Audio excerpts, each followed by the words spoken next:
ഈ ഒരു വീഡിയോയിലേക്ക് എല്ലാവർക്കും സ്വാഗതം. ഈ ചാനൽ സബ്സ്ക്രൈബ് ചെയ്ത് കാണണേ. അങ്ങനെയാണെങ്കിൽ ദേവയാനി നയനയുടെ ഫോട്ടോയൊക്കെ കാണിച്ചു കൊടുക്കുകയാണ്. അപ്പോൾ ജലജയ്ക്കും അനാമികയ്ക്കും കണ്ണ് തള്ളുകയാണ്. അപ്പോൾ അനാമിക ചോദിക്കുകയാണ്, ഇത് ആദർശേട്ടൻ എനിക്ക് വാങ്ങിച്ചു കൊടുത്ത നെക്ലേസ് ആണോ എന്ന്. ഇത് നയന ചെയ്ത ഡിസൈനാണെന്ന് പറയുകയാണ്. അപ്പോൾ ജലജയുടെ അടുത്ത് അനാമികയുടെ അടുത്ത് ചോദിക്കുകയാണ് എങ്ങനെയുണ്ടെന്ന്. അപ്പോൾ ജലജ പറയണ കുഴപ്പമില്ല എന്നിങ്ങനെ പറയുകയാണ്. അപ്പോൾ ദേവയാനി പറയുകയാണ് കുഴപ്പമില്ല, ഇത് നല്ല അടിപൊളി ഡിസൈനാണല്ലോ എന്ന്. എനിക്കിതുപോലത്തെ ഒരു നെക്ലേസ് വാങ്ങിക്കണമെന്ന് ദേവയാനി പറയുമ്പോൾ ജലജ ചോദിക്കുകയാണ്, ഏട്ടത്തിക്ക് എന്തിനാ ഈ പ്രായത്തിൽ നെക്ലേസ് എന്ന് ചോദിക്കുമ്പോൾ ദേവയാനി പറയുകയാണ്, നെക്ലേസ് ഇടാൻ ഇന്ന പ്രായമെന്നുണ്ടോ, എല്ലാ പ്രായക്കാർക്കും നെക്ലേസ് ഇടാമല്ലോ എന്ന്. എനിക്ക് നെക്ലേസ് നന്നായിട്ട് ചേരുമെന്ന് ആദർശം ജേട്ടനൊക്കെ പറയുമായിരുന്നു. ഞാനാണ് നെക്ലേസ് വാങ്ങിയിടാത്തത്. ഈ നെക്ലേസ് എനിക്ക് നന്നായിട്ട് ഇഷ്ടപ്പെട്ടു, അതുകൊണ്ട് ഞാൻ വാങ്ങിയിടുമെന്ന് ഇങ്ങനെ പറയുമ്പോൾ ജലജ പറയുകയാണ്, ഇനി മരുമോൾ ഡിസൈൻ ചെയ്ത ഡിസൈൻ വേണമെങ്കിൽ ഏട്ടത്തി വാങ്ങിയിട്ടോ ആ നെക്ലേസ് എന്ന്. ദേവയാനി പറയുകയാണ്, എനിക്ക് വാങ്ങിക്കാനല്ല, നമുക്ക് വല്ല ഫംഗ്ഷനും വരുമ്പോൾ വാങ്ങിയിടാമല്ലോ എന്നുള്ള രീതിയിലാണ് ഞാൻ പറഞ്ഞതെന്നു. കഴിഞ്ഞ ഓണത്തിന് നമ്മുടെ കമ്പനി നല്ല സെയിലായിരുന്നു. ഈ വിഷുവിനും ഈ നെക്ലേസ് നല്ല രീതിയിൽ സെയിൽ ചെയ്യും. അപ്പോൾ നൈനെ ഓരോന്നായിട്ട് പിടിമുറുക്കുകയാണ് നമ്മളെ കമ്പനി എന്നിങ്ങനെ പറയുമ്പോൾ നൈനെ പുകഴ്ത്തി ഇങ്ങനെ ഓരോന്നും പറയുകയാണ്. അതൊന്നും ജലജയ്ക്ക് ഇഷ്ടപ്പെടുന്നില്ല ദേവയാനി പറയുന്നത്. അപ്പോൾ ആദർശിൻ്റെ ഭാര്യ അല്ലായിരുന്ന ഈ ഒരുപാട് ജ്വല്ലറിക്കാർ അവളെ ചൂണ്ടയിട്ട് പിടിക്കാനുണ്ടായിരുന്നെങ്കിൽ അത്രയ്ക്ക് മാത്രം ഡിമാൻഡാണ് അവളുടെ ഡിസൈന് എന്ന്. അപ്പോൾ ഇങ്ങനെ പറയുന്ന അനാമികയ്ക്കും ജലജയ്ക്കും ഇഷ്ടപ്പെടുന്നില്ല. ഇതെല്ലാം പറഞ്ഞതിന് ശേഷം ദേവേനി അവിടെ നിന്ന് പോകുകയാണ്. അതിന് ശേഷം അനാമികയാണെങ്കിൽ ജലജയുടെ അടുത്ത് ചോദിക്കുകയാണ്, ഇപ്പോൾ അപ്പച്ചി പറഞ്ഞെല്ലാം തിരിച്ചെടുക്കേണ്ടി വരുമല്ലോ എന്ന്. അപ്പച്ചി പറഞ്ഞതുപോലെയൊന്നും കാര്യങ്ങൾ നടക്കുന്നില്ലല്ലോ എന്നിങ്ങനെ പറയുമ്പോൾ ജലജ പറയുകയായിരുന്നു, ഞാനെന്ന് പറയുന്നോളൂ ഇന്നൊരു ദിവസം എയറിൽ നിൽക്കുമെന്നാണ് ഞാൻ വിചാരിച്ചതെന്ന്. അത് കാണാനാണ് ഞാൻ കാത്തിരുന്നത് എന്നിങ്ങനെ പറയുമ്പോൾ അനാമിക പറയുകയാണ്, അവളിപ്പോൾ എയറിലല്ല നിൽക്കുന്നത്, ഇപ്പോൾ അമ്മയുടെ മനസ്സിലാണ് നയന നിൽക്കുന്നതെന്ന്. ശേഷം ജലജ പറയുന്നുണ്ടായിരുന്നു, ഇതിലെന്തോ തിരിമറി നടന്നെന്ന് തോന്നുന്നു, ഞാൻ എന്തായാലും അബിയെ വിളിച്ചോട്ടെ എന്ന് പറഞ്ഞിട്ട് ജലജ അവിടെ നിന്ന് പോവുകയാണ്. ശേഷം അബിയാണ് കാണിക്കുന്നത്. അബിയാണെങ്കിൽ ഭയങ്കര ടെൻഷനിലാണ്. എന്താ സംഭവിച്ചതെന്ന് അബിക്ക് അറിയത്തില്ലല്ലോ. അബിയാണെങ്കിൽ നയനയുടെ ബാഗിലാണല്ലോ ആ നെക്ലേസ് കൊണ്ടുവച്ചതിനിടയ്ക്ക് എന്താ നടന്നതെന്ന് അറിയാതെ ടെൻഷനിലാണ് അബി. അപ്പോഴാണ് ജലജയുടെ ഫോൺ വരുന്നത്. അപ്പോൾ ജലജയുടെ ഫോൺ എടുത്തതിന് ശേഷം അബി പറയുകയാണ്, ഞാൻ ആദർശിൻ്റെ ബാഗിൽ നിന്ന് എടുത്ത് അതിന് നയനയുടെ ബാഗിൽ കൊണ്ട് ആ നെക്ലേസ് വെച്ചതാണ്, ഇതിനിടയ്ക്ക് എന്താ നടന്നതെന്ന് എനിക്കറിയില്ല എന്നിങ്ങനെ പറയുമ്പോൾ ജലജ പറയാണ്, നിന്നെ ഒന്നിനും കൊള്ളില്ല, നീ കരുതിയാണ്, നിന്നെ കൊണ്ട് ഒന്നിനും സാധിക്കില്ല എന്ന് ഒരുപാട് വഴക്ക് അബിയെ പറയുകയാണ്. അപ്പോൾ അബി തിരിച്ചു പറയുകയാണ്, അവൾമാരുടെ അമ്മയെ കളിയാക്കാൻ വേണ്ടിയും സ്വർണ്ണമാല ബാഗിൽ കൊണ്ടുവച്ചിട്ട് എന്തായി, അതുപോലെ എന്തോ നടന്നിട്ടുണ്ട്, ഞാൻ അവളുടെ ബാഗിൽ കൃത്യമായിട്ട് ഞാൻ കൊണ്ടുവച്ചതാണ്, അപ്പോൾ എന്തോ അവിടെ സംഭവിച്ചു എന്ന് അബി പറയുകയാണ്. എന്നിട്ട് ജലജ പറയുന്നുണ്ടായിരുന്നു, ഇനി ഈ പേരിൽ നമ്മളെ ഈ വീട്ടിൽ നിന്ന് പുറത്താക്കാതെ ഇരുന്നാൽ മതിയായിരുന്നു. എന്നിട്ട് ചോദിക്കുകയാണ്, നീ അവിടെ ക്യാമറയൊക്കെ നോക്കിയിട്ടാണോ ചെയ്തതെന്ന് ചോദിക്കുമ്പോൾ അബി പറയുകയാണ്, എല്ലാ ക്യാമറയും ഞാൻ കേടാക്കിയിട്ടാണ് ആ നെക്ലേസ് കൊണ്ട് ആ നൈനയുടെ ബാഗിൽ കൊണ്ട് വെച്ചതെന്ന് പറയുമ്പോൾ അപ്പോൾ ജലജ പറയുകയാണ്, നീയല്ലേ ചെയ്തത്, അപ്പോൾ അതിൽ ഏതെങ്കിലും ഒരു ക്യാമറ വർക്കിംഗ് ആയിരിക്കും എന്ന്, അത്രയ്ക്ക് തിരുമണ്ടനാണല്ലോ നീ എന്ന് ദേഷ്യപ്പെട്ടാണ് ജലജ ഫോൺ വയ്ക്കുന്നത്. അതിനുശേഷം ദേവയാനി ഭയങ്കര സന്തോഷത്തിൽ സിറ്റൗട്ടിൽ വന്ന് നിൽക്കുകയാണ്.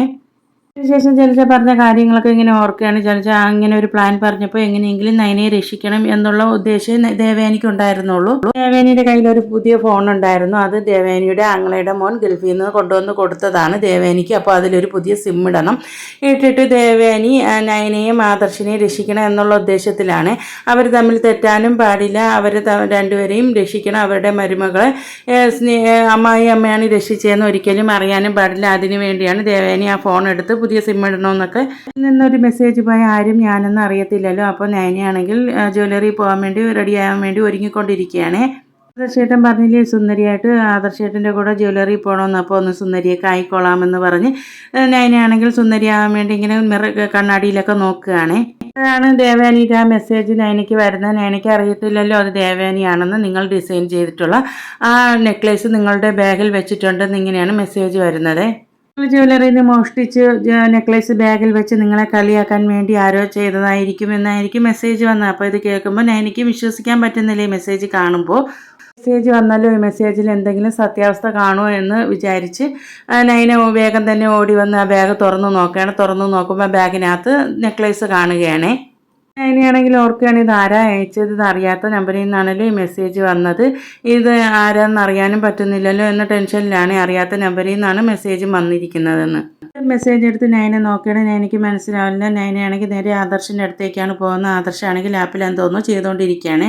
നയനയെ കാണുമ്പോൾ ആദർശ് ചോദിക്കുകയാണ്, നീ റെഡിയായോ, നമുക്ക് പോകാം എന്നിങ്ങനെ ചോദിക്കുമ്പോൾ നയനയാണെങ്കിൽ നെക്ലേസ് കൊണ്ടുവന്ന് ആ ബോക്സ് ആണെങ്കിൽ ബാക്കിൽ ആദർശ് കാണാതെ ഇങ്ങനെ പിടിച്ചിരിക്കുകയായിരുന്നേ.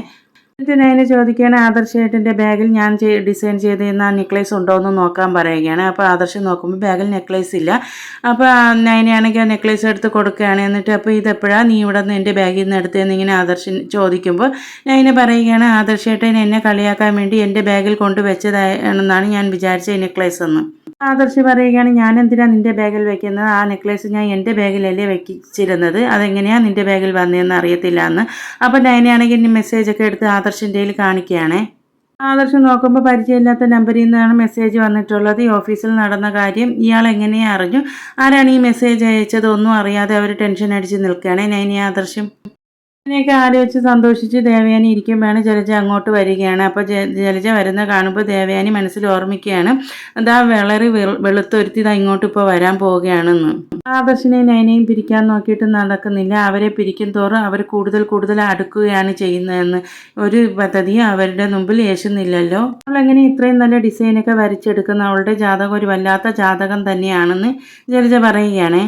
അവളെ ഒന്നും ചെയ്തിട്ടും പിരിക്കാൻ പറ്റുന്നില്ലല്ലോ എന്നിങ്ങനെ സങ്കടത്തോടെ ജലജ പറയുമ്പോൾ ദേവയാനിയാണെങ്കിൽ അവൾ വീണ്ടും അവൾ വെട്ടിത്തിളങ്ങി നിൽക്കുകയല്ലേ എന്ന് പറഞ്ഞ് നയനയുടെ ആ ഫോട്ടോ വീണ്ടും എടുത്ത് ദേവയാനി ജലജയ്ക്ക് കാണിച്ചു കൊടുക്കുകയാണേ. ജലജ പറയുകയാണ് അവളുടെ ഫോട്ടോ വീണ്ടും കാണാനുള്ള ത്രാണി എനിക്കില്ലാതെ ഇടയ്ക്കിടയ്ക്ക് എന്നെയൊന്നും കാണിക്കല്ലേ ഏട്ടത്തി എന്ന് പറയുകയാണ്. ഞാൻ അബീരടുത്ത് പറഞ്ഞതാണ് ആദർശിൻ്റെ ബാഗിൽ നിന്ന് ആ നെക്ലേസ് എടുത്ത് ആ നയനയുടെ ബാഗിൽ വെക്കാൻ, അത് വെച്ചതുമാണ്. ഇതിനിടയ്ക്ക് എന്താ സംഭവിച്ചതെന്ന് എനിക്ക് അറിയത്തില്ല എന്നിങ്ങനെ പറയുമ്പോൾ ദേവേനി പറയുകയാണ് ആദർശിനെയും നയനേനെയും തെറ്റിക്കാൻ വേണ്ടി എന്തെങ്കിലുമൊക്കെ ചെയ്യുമെന്ന് ഞാൻ നിൻ്റെ അടുത്ത് പറഞ്ഞതല്ലേ എന്ന്. നിങ്ങളത് വേണ്ട രീതിയിൽ ചെയ്യാത്തത് എൻ്റെ കുറ്റമല്ലല്ലോ ദേവയാനി ഇങ്ങനെ പറയുകയാണേ. ദേവേനി പറയുന്നുണ്ടായിരുന്നു ഇതിനിടയ്ക്ക് എന്തോ സംഭവിച്ചിട്ടുണ്ട്, ആദർശിന് അബിയുടെ ചെറിയ കള്ളത്തനങ്ങളൊക്കെ അറിയാമല്ലോ, അതുകൊണ്ട് അബീനെ ആദർശം നിരീക്ഷിച്ചിട്ടുണ്ടാകും, അതുകൊണ്ടായിരിക്കും ഈ കള്ളത്തനം പൊളിച്ചതെന്ന്. അപ്പോൾ ഇതുപോലത്തെ അവസരം വേറെയും നമുക്ക് കിട്ടും, അപ്പോൾ നമുക്ക് എന്തെങ്കിലും ചെയ്യാമെന്ന് പറയുകയാണ്. എന്നിട്ട് ദേവേനി പറയുകയാണ് ഇനി ഇതുപോലെ എന്തെങ്കിലും ചെയ്യുമ്പോൾ ആ പ്ലാൻ എൻ്റെ അടുത്തും കൂടി പറയണേ എന്ന് പറയുകയാണ്. എനിക്ക് അതിനൊരു മുൻകരുതലും എടുക്കാം, ഞാനത് പാളിപ്പോകാതെ നോക്കിക്കോളാം എന്നൊക്കെ ദേവേനി ജലജയുടെ അടുത്ത് പറയുകയാണ്. ജലജ ശരി ഏട്ടത്തി ഇനി ചെയ്യുമ്പോൾ ഏട്ടത്തിൻ്റെ അടുത്ത് പറഞ്ഞിട്ട് ചെയ്യാമെന്നൊക്കെ ഇങ്ങനെ പറയുകയാണ്. അതിനുശേഷം ജലജ ദേവേനിയെ കുറ്റപ്പെടുത്തുകയാണ്. എന്തിനാ നയനയെ വെറുതെ ഓഫീസിൽ വിട്ട്, അവൾ വീട്ടിൽ മര്യാദയ്ക്കായിരുന്നു, ഏട്ടത്തിയാണ് അവളെ ഓഫീസിൽ വിട്ടതെന്നൊക്കെ പറഞ്ഞ് കുറ്റപ്പെടുത്തുകയാണ്. അതിനുശേഷം പറയുകയാണ് ഏട്ടത്തിക്ക് അവളുടെ മുഖം കാണണ്ടെന്ന് പറഞ്ഞിപ്പോൾ ഓഫീസിലും കൂടെ പറഞ്ഞു വിട്ട്, ഇതിനാ പറഞ്ഞു വിട്ട് അവളുടെ അടുക്കളക്കാരിയായി നമ്മളും മാറി എന്ന്. അതിനുശേഷം ദേവേനി പറയുകയാണ് നീ ഇനി എന്തെങ്കിലും പ്ലാൻ ചെയ്യുമ്പോൾ എൻ്റെ അടുത്തും കൂടി പറയണേ എന്ന്. ദേവേനി മനസ്സിൽ ഓർമ്മിക്കുകയാണ് ജലജ അവിടെ നിന്ന് പോകുമ്പോൾ എങ്കിലേ എൻ്റെ മരുമകളെ എനിക്ക് രക്ഷിക്കാൻ പറ്റത്തുള്ളൂ എന്നതിന് ശേഷം അബിയാണ് കാണിക്കുന്നത്. ആദർശ് വന്ന് അബിയുടെ അടുത്ത് ചോദിക്കുകയാണ് എന്ത് പറ്റി, ക്യാമറയൊക്കെ കംപ്ലൈൻ്റ് ആണെന്ന് തോന്നുന്നല്ലോ, എന്ത് പറ്റി എന്നിങ്ങനെ ചോദിക്കുകയാണ്. അറിയില്ല ഏട്ടാ എന്നിങ്ങനെ പറയുകയാണ്. അബിക്കാണെങ്കിൽ ഒരു ടെൻഷനൊക്കെ ഉണ്ടായിരുന്നു. അപ്പോൾ ആദർശ് ചോദിക്കുകയാണ് ഇങ്ങനെ പറയുമ്പോൾ എന്താ നിൻ്റെ മുഖത്തൊരു ടെൻഷൻ എന്ന്, എന്താ വല്ല കുഴപ്പമുണ്ടോ എന്നിങ്ങനെ ചോദിക്കുകയാണ്. പറയുകയാണെങ്കിൽ എനിക്കൊരു ചെറിയ തലവേദന ഉണ്ട് എന്നിങ്ങനെ പറയുമ്പോൾ ആദർശ് ചോദിക്കുകയാണ് തലവേദന മാത്രമേ ഉള്ളൂ, അത് അല്ലാതെ വേറെ വല്ല പ്രശ്നം ഉണ്ടോ എന്നിങ്ങനെ ചോദിക്കുകയാണ്. ആദർശ് പറയുകയാണ് നീയാണ് ഈ ഓഫീസിലെ വലിയ കള്ളൻ, നിന്നെ സംശയിച്ചിട്ട് മാത്രമേ ഞാൻ വേറെ ആരെങ്കിലും സംശയിക്കുകയുള്ളൂ, നീ ഈ കമ്പനിയിലെ എംപ്ലോയി മാത്രമാണ്, അനിയാണെങ്കിൽ അതേസമയം 3 ബ്രാഞ്ചുകളാണ് നോക്കി നടത്തുന്നത്, ഇനി 2 കൂടി ഞാൻ അനിയുടെ കയ്യിൽ ഏൽപ്പിക്കും, അതും കൂടി ആകുമ്പോൾ അനിയുടെ കയ്യിൽ 5 ബ്രാഞ്ചാവും, നീ ഇപ്പോഴും ഈ കമ്പനിയിലെ വെറും കൂലിക്കാരൻ തന്നെയാണ്, നീ അമ്മയെ പറ്റിച്ച് കാശടിച്ച് മാറ്റാൻ നോക്കിയില്ലേ എന്നൊക്കെ കാര്യങ്ങളൊക്കെ ആദർശ് അബിയുടെ അടുത്ത് പറയുകയാണ്. പറയുകയാണ് ഞാൻ പറയുന്നതുകൊണ്ട് ഏട്ടനൊന്നും തോന്നരുത്, ഇവിടെ നിന്ന് കിട്ടുന്ന പൈസ കൊണ്ട് എനിക്ക് ഒന്നിനും തികയുന്നില്ല. ആദർശ് ചോദിക്കുകയാണ് ഇവിടെ നിന്ന് കിട്ടുന്ന എന്താ കാശ് നിനക്ക് തികയാത്തത്, നിനക്ക് വേറെ എന്തെങ്കിലും ചിലവുണ്ടോ, അതോ നിൻ്റെ ഭാര്യയ്ക്ക് നീ എന്തെങ്കിലും വാങ്ങിച്ചു കൊടുക്കുന്നുണ്ടോ, ഭാര്യയ്ക്ക് വേണ്ട സാധനങ്ങളൊക്കെ ഞാനും നയനയും കൂടിയല്ലേ വാങ്ങിച്ചു കൊടുക്കുന്നത്, പിന്നെ എന്താ നിനക്ക് ചിലവ്, നിന്റെ ഭാര്യയ്ക്ക് നീ ഒന്നും വാങ്ങിച്ചു കൊടുക്കുന്നില്ല, അല്ല നിന്റെ കാരണം നിനക്ക് പല പെൺകുട്ടികളായിട്ട് ഹോട്ടലിൽ പോയി ആഘോഷിക്കാൻ വേണ്ടിയുള്ള പൈസ ഇവിടെ നിന്ന് കിട്ടുന്നില്ല, അത് തികയുന്നില്ല, അതല്ലേ കാരണം. അടുത്ത് ആദർശ് ചോദിക്കുകയാണ്. അപ്പോൾ അബി പറയുകയാണ് അങ്ങനെയൊന്നും ഇല്ല ഏട്ടാ എന്നിങ്ങനെ പറയുമ്പോൾ ആദർശ് പറയുകയാണ് നീ അങ്ങനെയൊന്നും ഇല്ല എന്ന് പറയുമ്പോൾ അങ്ങനെയൊക്കെ ഉണ്ടെന്നാണ് വേണം കരുതാനെന്ന്. ദൈവത്തിനെ പോലും നിന്ദിക്കുന്ന ആളാണ്, അതുകൊണ്ടാണ് നിനക്ക് ഞങ്ങളൊക്കെ മലയ്ക്ക് പോയപ്പോൾ നിനക്ക് മല പോലും ചവിട്ടാൻ പറ്റാത്തതെന്ന് അവിടെ നടന്ന കാര്യങ്ങൾ ഓരോന്നായിട്ട് ആദർശ് ഇങ്ങനെ പറയുകയായിരുന്നേ. അപ്പോൾ അബിയാണെങ്കിൽ പറയുന്നുണ്ടായിരുന്നു അതിന് ഞാനിവിടെ ഒന്നും ചെയ്തില്ലല്ലോ ഏട്ടാ എന്നിങ്ങനെ പറയുമ്പോൾ ആദർശ് പറയുകയാണ് അതിനൊക്കെ എൻ്റെ വ്യക്തമായ കാരണങ്ങളുണ്ട്, അതിനൊക്കെ വേണ്ട തെളിവുകളില്ല, വേണ്ട തെളിവുകൾ കിട്ടിത്തീർന്നിട്ട് ഞാൻ അതിനെക്കുറിച്ചൊക്കെ സംസാരിക്കാമെന്ന് പറയുകയാണ്. ഇവിടെ എന്തെങ്കിലും നടന്നിട്ടുണ്ടെങ്കിൽ ആദ്യം ഞാൻ നിന്നെ പിടിക്കത്തുള്ളൂ, അപ്പോൾ എന്തെങ്കിലും ചെയ്യുമ്പോൾ അത് ആലോചിച്ചിട്ട് വേണം നീ കാര്യങ്ങൾക്ക് മുന്നോട്ട് ഇറങ്ങാനെന്ന് പറയുകയാണ്. പക്ഷേ ഇങ്ങനെ അബിയെ വഴക്കുറട്ട് ആദർശം അവിടെ നിന്ന് പോകാൻ. അതിന് ശേഷം അബി മനസ്സിൽ ഓർക്കുന്നുണ്ടായിരുന്നു, ഇവിടെ ഇരിക്കുന്ന ഈ നയനയ്ക്ക് എങ്ങനെയാണ് ഇതൊക്കെ അറിയാനുള്ള കഴിവുള്ളത്, അവൾക്ക് സിക്സ്ത് സെൻസ് വല്ലതും ഉണ്ടോ എന്നിങ്ങനെ ഓർമ്മിക്കാതിന് ശേഷം നയനയാണ് കാണിക്കുന്നത്. നയനയാണ് ഡിസൈൻ ചെയ്തുകൊണ്ടിരിക്കുമ്പോഴേ നയനയ്ക്ക് ആ ഫോണിൽ വന്ന മെസ്സേജിനെ കുറിച്ചാണ് ചിന്ത അത്ര. എന്നിട്ട് നയനയാണെങ്കിൽ നന്ദുവിനെ വിളിക്കുകയാണ്. നന്ദുവിനെ വിളിച്ചിട്ട് ചോദിക്കുകയാണ്, നിൻ്റെ ഫ്രണ്ട്സ് ഒരാളുണ്ടായിരുന്നല്ലോ ഈ സൈബർ സെല്ലിലൊക്കെ ഉള്ളത്, ആ കുട്ടിയെ അവിടെ ഉണ്ട്, അവളുടെ പേര് ശില്പയാണെന്ന് നന്ദു പറയുകയാണ്. എന്നിട്ട് നയനയാണെങ്കിൽ പറയുകയാണ്, ഇതേപോലെ ഒരു മെസ്സേജ് വന്നു, അതിൻ്റെ നമ്പർ ഒന്ന് എനിക്ക് എടുത്ത് തരാൻ നിൻ്റെ ഫ്രണ്ട്സിൻ്റെ പറയുമോ എന്ന് പറയുകയാണ്. അപ്പോൾ നന്ദു പറയണ നമ്പർ ഇങ്ങോട്ട് അയച്ചതാന്ന് പറയുന്നത്. അപ്പോൾ നയനയാണെങ്കിൽ നമ്പർ അങ്ങോട്ട് അയച്ചു കൊടുക്കുകയാണ്. നന്ദുവിൻ്റെ ഫോണിലേക്ക് ഇങ്ങനെ നമ്പർ അയക്കുമ്പോൾ നന്ദു ചോദിക്കുകയാണ്, ചേച്ചി ഇത് ആരുടെ നമ്പറാന്ന് ഇങ്ങനെ ചോദിക്കുമ്പോൾ നയന പറയുകയാണ്, ഇതറിയാമെങ്കിൽ ഞാൻ നിൻ്റെ അടുത്ത് ഇപ്പോൾ വിളിക്കുമായിരുന്നു, ഈ നമ്പർ അറിയാൻ വേണ്ടി അറിഞ്ഞൂടാത്തതുകൊണ്ടല്ലേ നിൻ്റെ കൂട്ടുകാരി അടുത്ത് ചോദിക്കാൻ പറഞ്ഞതെന്ന്. നന്ദു പറയുകയാണെങ്കിൽ ഞാൻ ഇപ്പോൾ തന്നെ അവൾക്ക് ഫോർവേഡ് ചെയ്തിട്ട് ആ നമ്പർ ആരുടെയെന്ന് ചോദിച്ചിട്ട് പറയാമെന്ന് പറയുകയാണ്. അതിനുശേഷം നയന ഫോൺ കട്ട് ചെയ്യണം. അതിനുശേഷം മെസ്സേജ് അയച്ചത് എന്ന് അറിയാനുള്ള ആകാംക്ഷയോടെ നിൽക്കുന്ന നയനയും കാണിച്ചാണ് ഇന്നത്തെ എപ്പിസോഡ് അവസാനിക്കുന്നത്.